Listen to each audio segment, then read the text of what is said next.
We love all our children, but we all remember how we were with our first. It's a brand new experience without anything to compare.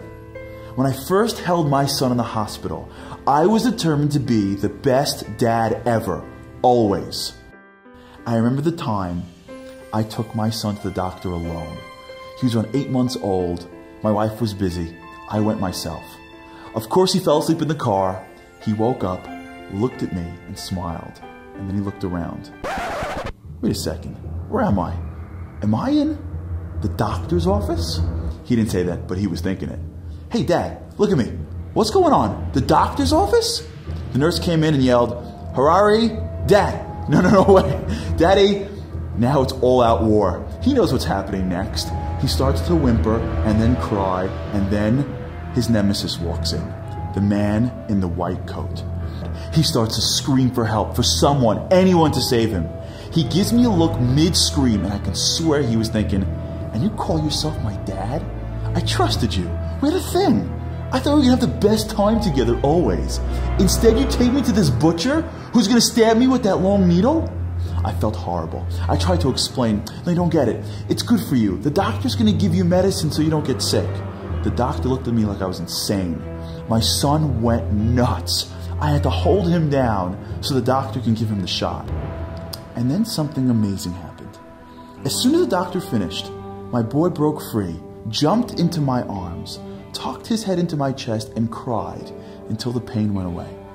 I was so taken by that moment. The feeling of not being able to explain to my son the reason for his pain, and maybe harder, the reason why I specifically brought it on. Not because I couldn't explain it, because he couldn't understand it. But there was more. There was that feeling I had when he came to me to cry, knowing instinctively that even though I was the cause of his pain, I loved him and would take care of him, not the nurse or some stranger. And then it hit me. I always wondered why we have pain and suffering. God created the world to give us pleasure, and He loves us like a father. Why should we feel pain? Why should we suffer? He's God. We're His kids. We should have everything always, but we don't. Life is never always smooth and comfortable. When we go through pain, we consciously or subconsciously say to Him, I trusted you. I prayed to you. I thought we had a thing. I'm your kid. What's going on? It's not that He can't explain it. It's that we won't get it. Our vision is so limited, so myopic. We're a few months old. We're never going to fully understand the benefits of His vaccines, even if He tries to explain it to us. Sometimes after a few months, years, or even a lifetime, we get a part of it, but never while we're going through it. But it pains Him. God cares for us. He takes us to the doctor because that's what's best for us, even if it hurts us and Him. And the question is, how do we deal with it? Who do we reach for? My 8-month-old son instinctively knows who I am. I'm there providing, supporting, and sustaining him all the time. We've built a relationship.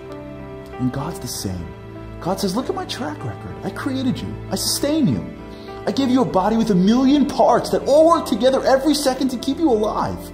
I give you a world even more complex. I give you food and shelter and family. I'm sustaining you every second. I'm here. I've always been here and I'll always be here. It's at that time of pain that we choose to either reach out for Him or for the nurse. To reach for our dad, who'll take care of us, or for some stranger that won't. You see, when we reach for Him, something amazing starts to happen. We know, we feel like we're in good hands. We start to live with a certain sense of security, peace, and fearlessness, knowing that our dad is the creator of the world, and everything He does is for our benefit, even if at times it feels like a shot in the arm. And now that my little son is 8 years old, when I take him to the doctor, he doesn't like going or getting the shot, but at least he understands a little more that it's good for him. And one day God promises we'll know the same.